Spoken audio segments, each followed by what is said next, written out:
জয় Hind students, চলো শুরু করা যাক আজকে ক্লাস। আজকে আমরা ক্লাস 10 ম্যাথমেটিক্স নিয়ে আলোচনা করব। তো চলো শুরু করা যাক আজকে ক্লাস। দেখে নিই আজকে ক্লাসে কি আছে। তো class 10 mathematics exercise 9.1 question number 11। কোনো খালের এক পারে একটি টেলিভিশন স্তম্ভ উলম্বভাবে দাঁড়িয়ে আছে।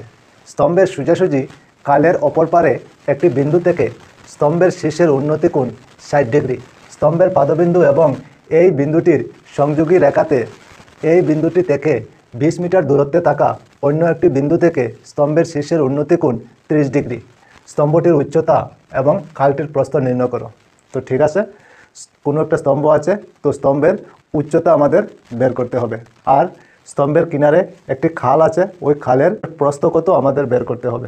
ঠিক আছে, ওইখানে দেখো ডায়াগ্রাম দেওয়া আছে। ওইটা হলো স্তম্ভ, ঠিক আছে, আর ওইটা হলো খাল, ওইটা হলো স্তম্ভ। ওই স্তম্ভের উচ্চতা কত আমাদের বের করতে হবে, আর ওইটা হলো খাল, ওই খালের প্রস্থ কত আমাদের বের করতে হবে। ঠিক আছে, তো ওইখানে স্তম্ভের উচ্চতা আমাদের জানা নাই যেহেতু, তো আমরা এইচ ধরে নিই, ওইখানে আমরা এইচ ধরে নিলাম। ঠিক আছে, স্তম্ভের উচ্চতা এইচ। ঠিক আছে, আর খালের প্রস্থ আমাদের জানা নেই, তাহলে খালের প্রস্থ আমরা ধরে নিই এক্স। এতটুকু বুঝতে পেরেছেন নিশ্চয়? উচ্চতা ধরে নিলাম এইচ আর খালের প্রস্থ ধরে নিলাম এক্স। ঠিক আছে, তো চলো এখন আমরা কি লিখতে পারি। এখন আমরা লিখতে পারি মনে করি স্তম্ভটির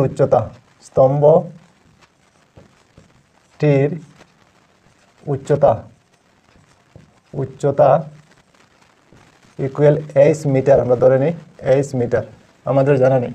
ঠিক, আচ্ছা এখন দেখো ওইখানে এ বি ডি সম্পূর্ণটা একটা সমকোণী ত্রিভুজ হবে, ওইখানে বি হবে 90 ডিগ্রি। তো আমরা লিখতে পারি এ বি ডি একটি সমকোণী ত্রিভুজ। এখানে এ বি ডি একটি সমকোণী ত্রিভুজ।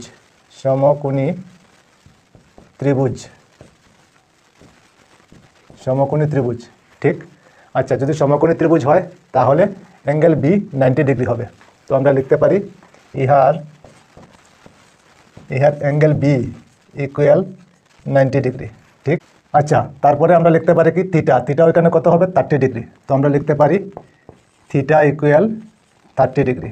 ঠিক, এবং বিডি আমরা লিখতে পারি বিডি ইকুয়াল কত লিখতে পারি, ওইখানে দেখো 20 মিটার আর ওইখানে এক্স, তার মানে সম্পূর্ণটা কত হবে 20 প্লাস এক্স মিটার হবে, 20 প্লাস এক্স মিটার।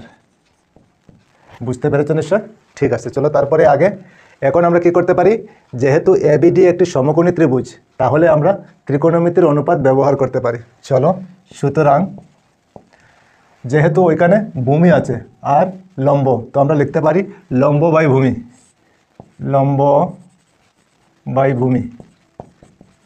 বাই ভূমি ইকুয়াল কি লিখতে পারি, tan থিটা লিখতে পারি।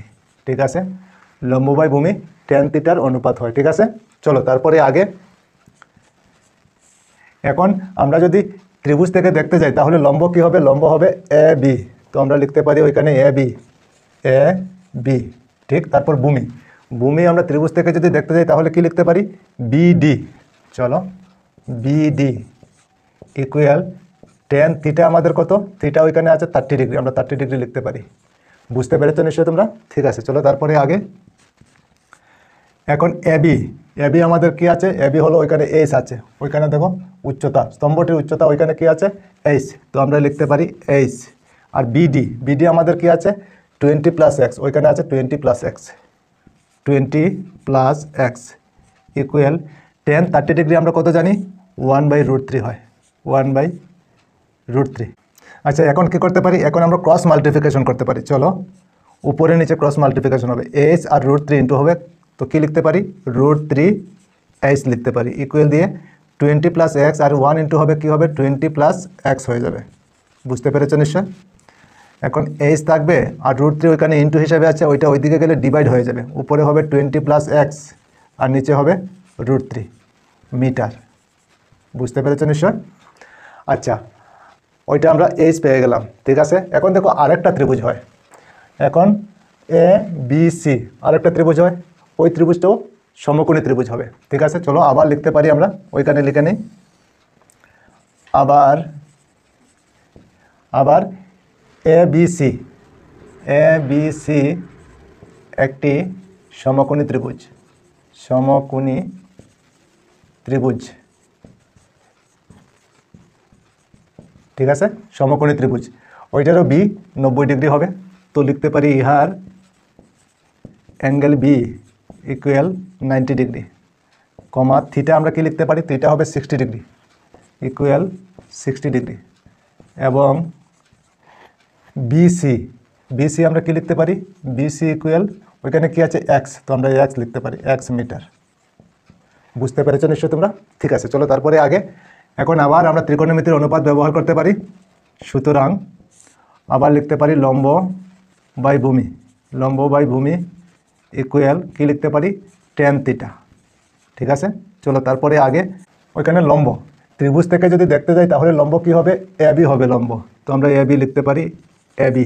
ঠিক আছে, ভূমি কি হবে, ভূমি এখন হবে বিসি, তো আমরা বিসি লিখতে পারি, ইকুয়াল দিয়ে ট্যান থিটা আমাদের কত আছে, ওইখানে 60 ডিগ্রি, তো আমরা 60 ডিগ্রি লিখতে পারি। এতটুকু বুঝতে পেরেছো নিশ্চয় তোমরা? ঠিক আছে, চলো তারপরে আগে। এখন এবি, এবি আমাদের কত আছে, এইচ আছে এখানে, তো আমরা এইচ লিখতে পারি, এইচ।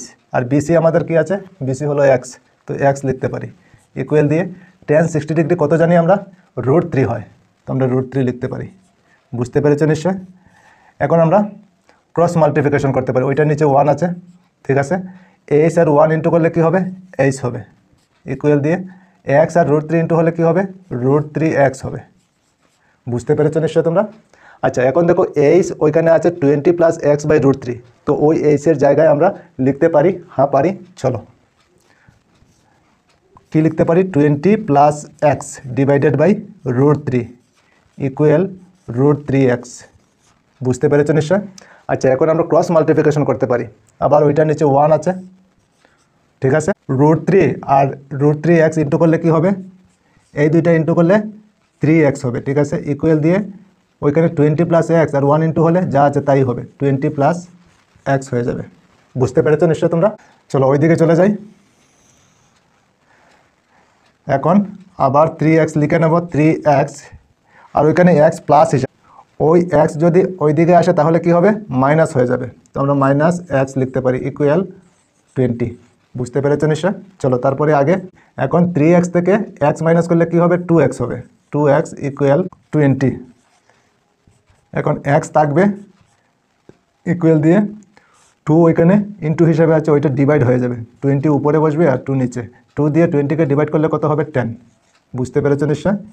x ইকুয়াল আমরা কত পেলাম, 10 মিটার, 10 মিটার। বুঝতে পেরেছো? তো এই x এর ভ্যালু আমরা কত পেলাম, 10 মিটার। বুঝতে পেরেছো? আচ্ছা, এখন বাকি রয়ে গেল কি, স্তম্ভটির উচ্চতা, এই আমাদের বাকি। চলো, সুতরাং স্তম্ভটির উচ্চতা, স্তম্ভটির উচ্চতা, উচ্চতা আমরা কি পেয়েছি, এইচ, এইচ ইকুয়াল আমরা কি পেয়েছি ওইখানে 20 + x / √3, 20 + x / √3। এখন নিচে হবে √3 আর উপরে হবে 20 + x এর ভ্যালু কত ওইখানে, 10, তো আমরা 10 লিখতে পারি। বুঝতে পেরেছো নিশ্চয়? ঠিক আছে, চলো ওইদিকে চলে যাই। ইকুয়াল দিয়ে নিচে হবে √3 আর উপরে হবে 30, 20 আর 10 প্লাস করলে 30 হবে, ঠিক আছে। চলো এখন নিচে √3 উঠিয়ে দিই, নিচে √3 হবে, আবার ইন্টু দিয়ে √3, উপরে 30 হবে, আবার ইন্টু দিয়ে √3, উপরেও ইন্টু √3 আর নিচেও ইন্টু √3, √3 ক্যান্সেল হলে সেম থাকবে, ঠিক কি না? চলো তারপরে আগে। এখন √3 ইন্টু হলে কি হবে, 3 হয়ে যাবে, আর উপরে হবে কি 30 √3। বুঝতে পেরেছো? 3 দিয়ে 30কে ডিভাইড করলে কত হবে, 10, 10 √3 মিটার। বুঝতে পেরেছো নিশ্চয়? ওইটা হলো আমাদের একটা আনসার। বুঝা গিয়েছে নিশ্চয় তোমাদের? তো স্তম্ভটির উচ্চতা আমরা কত পেলাম, 10 √3 মিটার, তো আমরা ওইখানে লিখতে পারি 10 √3 মিটার, ওইটা হলো স্তম্ভটির উচ্চতা। ঠিক, স্তম্ভের উচ্চতা পেয়ে গেলাম। এখন খালের প্রস্থ আমরা কত পেয়েছি, 10 মিটার, ওইটা হবে আরেকটা আনসার, ওইটা হবে খালের প্রস্থ, ঠিক আছে। বুঝতে পেরেছো নিশ্চয় তোমরা? সুতরাং খালটির প্রস্থ, খালটির প্রস্থ ইকুয়াল আমরা কত পেয়েছি ওইখানে, 10, ওইখানে 10 মিটার পেয়েছি, তো আমরা লিখতে পারি 10 মিটার, 10 মিটার। ওইটার একটা আনসার। বুঝতে পেরেছো নিশ্চয়ই তোমরা? ঠিক আছে, তো নিশ্চয়ই তোমরা বুঝতে পেরেছো। তো ঠিক আছে, আজকে এই পর্যন্তই থাক। আবার অন্য কোনো ক্লাসে তোমাদের সঙ্গে দেখা হবে। সবাই ভালো থেকো, সুস্থ থেকো, আর মন দিয়ে পড়াশোনা করো। জয় হিন্দ, বন্দে মাতরম।